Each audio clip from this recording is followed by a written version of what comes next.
ang pamilya bilang natural na institusyon ng lipunan. Natutukoy dito ang mga gawain o karanasan sa sariling pamilya. Nakapupulutan ng aral o may positibong impluwensya sa sarili. Dito nasusuri ang pag-iral ng pagmamahalan,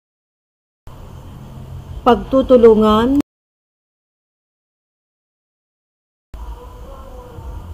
pag-akay sa mga matatanda, at pananampalataya sa isang pamilyang nakasama, namasid o napanood. Pagkakaisa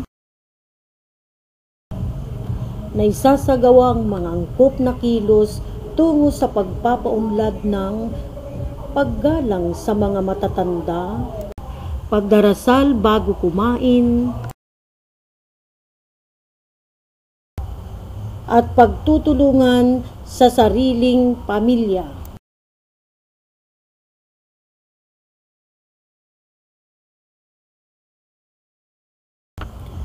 Sama-sama at may matatag na pananampalataya.